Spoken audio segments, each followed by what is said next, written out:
નમસ્કાર વિદ્યાર્થી મિત્રો, આપણે હવે ત્રણની વિભાજ્યતાને ચાવી જોઈશું.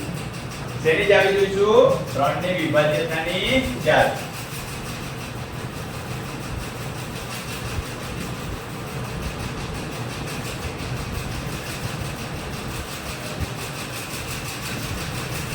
ત્રણની વિભાજ્યતાની ચાવી શું ધ્યાન રાખીશું?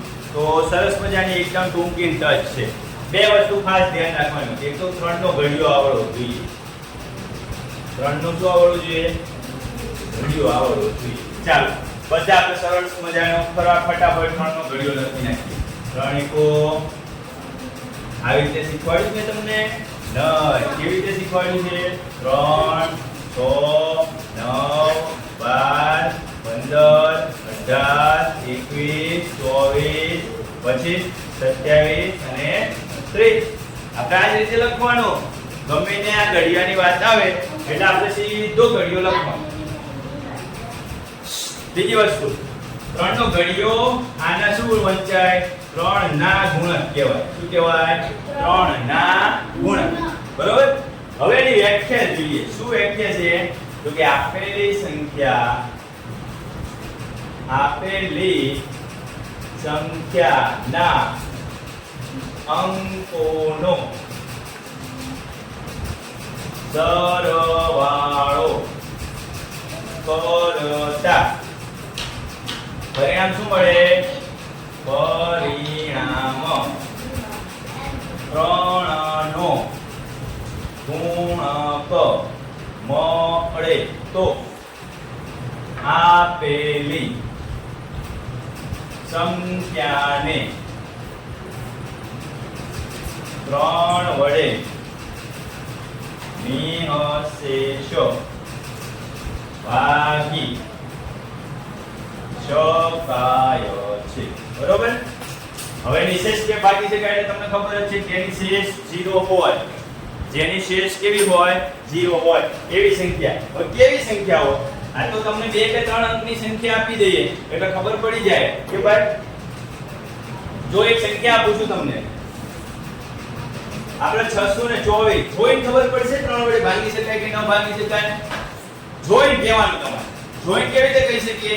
તો કે પહેલા 3 નો ઘડિયો આવડવો જોઈએ. 3 6 9 12 15 18 પછી 21 આવે ને? 18 21 24 27 30. બીજું, બધા અંકોનો સરવાળો કરવાનો. 6 + 2 + 4 કેટલા થાય?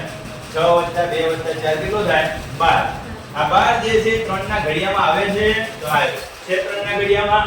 હા, તો 12 ને શું કહેવાય? 3 નો ગુણક કહેવાય. શું કહેવાય? 3 નો ગુણક. તો આપેલી સંખ્યાને 3 વડે આપણે નિશેષ ભાગી શકીએ. ભાગી શકાય કે ન ભાગી શકાય? ભાગી શકાય. આ 3 નો ઘડિયો મગજમાં રાખવાનો છે. એનો સરવાળો 3 ના ગુણકમાં છે એ તમારે જાતે નક્કી કરવાનું છે. હજી એક સંખ્યા જોઈએ.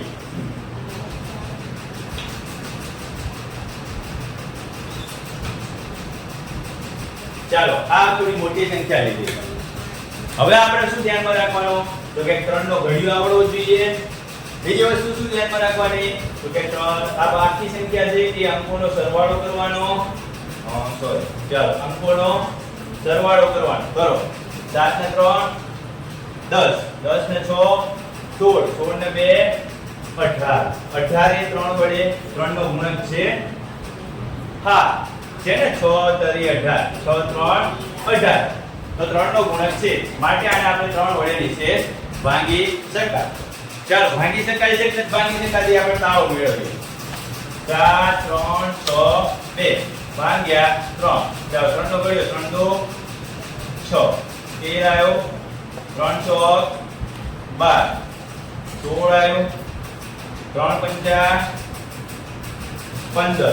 કેટલા આવ્યા? 1 આવ્યો. ઉપરથી બબડો ઉતારી લો અને પાછું 4 તરી 12. આવી ગયો 0.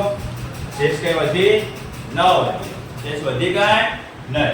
એનાથી થોડી મોટી અને છેલ્લી સંખ્યા જોઈ લે.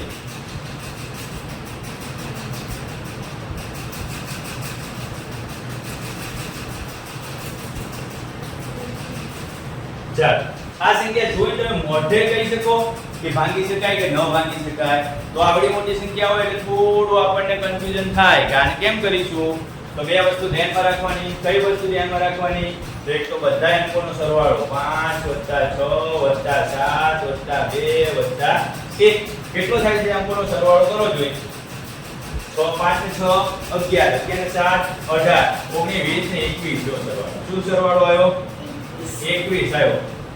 જોવાનું શું જોવાનું કે ભાઈ 21 છે 3 ના ઘડિયામાં આવે છે તો બોલવાનું 3 1 3 3 2 6 3 3 9 3 6 12 3 5 15 3 6 18 3 7 21. હા 21 એ 3 ના ઘડિયામાં આવે છે માટે આ સંખ્યાને 3 વડે વિશેષ ભાંગી શકાય. ઓકે આગળ તમે વધુ સંખ્યાઓ લઈ થોડી પ્રેક્ટિસ કરજો.